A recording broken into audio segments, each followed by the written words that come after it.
চকুৰ আগত এজন পুলিচ অফিচাৰে এটা ল'ৰাক টেটু চেপি মাৰিবলৈ লৈছে।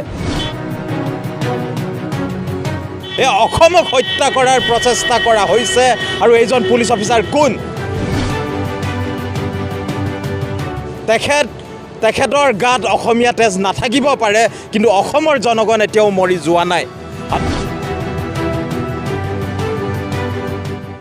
আৰক্ষী বিষয়াৰ বিৰুদ্ধে অভিযোগ। শেহতীয়াকৈ গুৱাহাটী পাণবজাৰ আৰক্ষী বিষয়া ভাৰ্গৱ বৰবৰাৰ বিৰুদ্ধে দাখিল হ'ল অভিযোগ। পাণবজাৰত চলি থকা আৰক্ষী তালাচীৰ সময়ত জ্ঞানদীপ হাজৰিকা নামৰ যুৱকজনক প্ৰহাৰ কৰাৰ পৰিপ্ৰেক্ষিতত যোৱাকালি বোকাখাট আৰক্ষী থানাত দাখিল কৰা হয় অভিযোগ। বৃহত্তৰ কাজিৰঙা ভূমি আৰু মানৱ অধিকাৰ সুৰক্ষা সমিতিৰ হৈ সভাপতি প্ৰণৱ দলে আৰু সদৌ বোকাখাট ই ৰিক্সা শ্ৰমিক সন্থাৰ সম্পাদক ভাস্কৰ শইকীয়াৰ স্বাক্ষৰ সম্বলিত এক এজাহাৰ মৰ্মে আৰক্ষী বিষয়া ভাৰ্গৱ বৰবৰাক আইনী আওতালৈ অনাৰ দাবী জনাইছে। ইতিমধ্যে বিষয়াজনক কেৱল বৰ্খাস্ত কৰাৰ বিৰোধিতা কৰি সংগঠনটোৱে বোকাখাট আৰক্ষী থানাৰ সন্মুখত আৰক্ষী বিষয়াজনৰ উচিত শাস্তিৰ দাবীত প্ৰতিবাদী কাৰ্যসূচী গ্ৰহণ কৰে। বোকাখাটৰ পৰা ভূপেন হাজৰিকাৰ ৰিপৰ্ট, লখিমপুৰ লাইভ 24।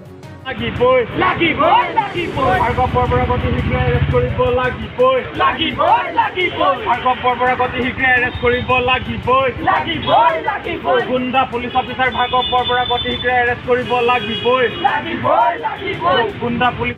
সমগ্ৰ অসমবাসীয়ে কালিৰ যি ঘটনা ঘটিছে তাত সেই ঘটনাক সহজে ল'ব পৰা নাই। মানুহে গোটেই ৰাতি আমাক ফোন কৰিছে, কৈছে যে এয়া কি ঘটিছে অসমত। আমি ইমান দিনে শুনি আছিলোঁ পুলিচে অন্ধকাৰত নি গুলিয়াইছে কাৰোবাক, সেয়া সঁচা নে মিছা আমি গম পোৱা নাছিলোঁ। কিন্তু কালি আমাৰ চকুৰ আগত এজন পুলিচ অফিচাৰে এটা ল'ৰাক টেটু চেপি মাৰিবলৈ লৈছে। এই অসমক হত্যা কৰাৰ প্ৰচেষ্টা কৰা হৈছে আৰু এইজন পুলিচ অফিচাৰ কোন? তেখেতৰ গাত অসমীয়া তেজ নাথাকিব পাৰে, কিন্তু অসমৰ জনগণ এতিয়াও মৰি যোৱা নাই।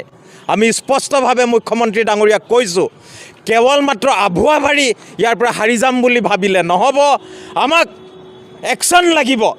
ইয়াত কেৱল মাত্ৰ ছাছপেনশ্যন কৰিলেই নহ'ব। এই ভাৰ্গৱ বৰবৰা কোৱা যিজন পুলিচ অফিচাৰ, তেখেতৰ কাণ্ড কাৰখানা আমি সকলো অসমবাসীয়ে দেখা পাই আহিছোঁ। আজিৰ পৰা দুদিনমান আগত তেখেতে আমাৰ দীঘলী পুখুৰীৰ সন্মুখত আমাৰ সৰু সৰু কলেজৰ ল'ৰা ছোৱালীৰ ওপৰত আক্ৰমণ কৰিছিল আৰু তাৰ ঠিক এসপ্তাহো নহওঁতে এয়া চক এটা সাধাৰণ খাটি খোৱা জ্ঞানদীপ হাজৰিকা কটন কলেজৰ এটা ষ্টুডেণ্ট হয়, আমাৰ অসমৰ ভৱিষ্যত হয়, সেই ল'ৰাটোক টেটুত চেপি মাৰিবলৈ লৈছে।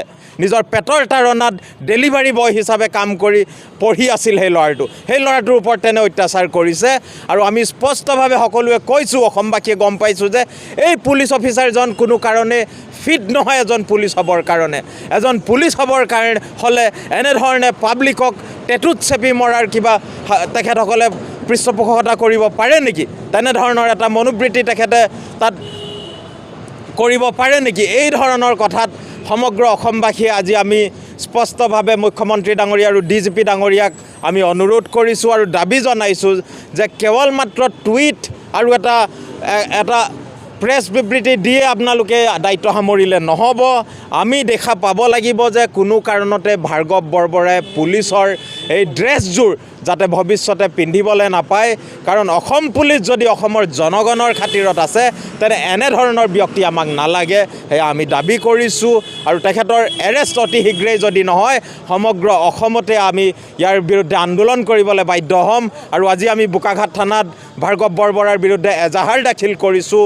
আজি যি ধৰণে হিমন্ত বিশ্ব শৰ্মাৰ আদেশত গুজৰাটৰ পৰা জিগ্নেশ মেৱানীৰ দৰে এজন MLA আনি পেলাই আমাৰ কুকুৰাঝাৰত এৰেষ্ট কৰিব পাৰে, থানাত থ'ব পাৰে। আজি আমি চাম মুখ্যমন্ত্ৰী ডাঙৰীয়া, কেৱল মাত্ৰ তেখেত এজন মুখেৰে কথা কোৱা এজন মুখ্যমন্ত্ৰী নে এই পুলিচ প্ৰশাসনৰ বিৰুদ্ধে তেখেতে একশ্যন ল'ব।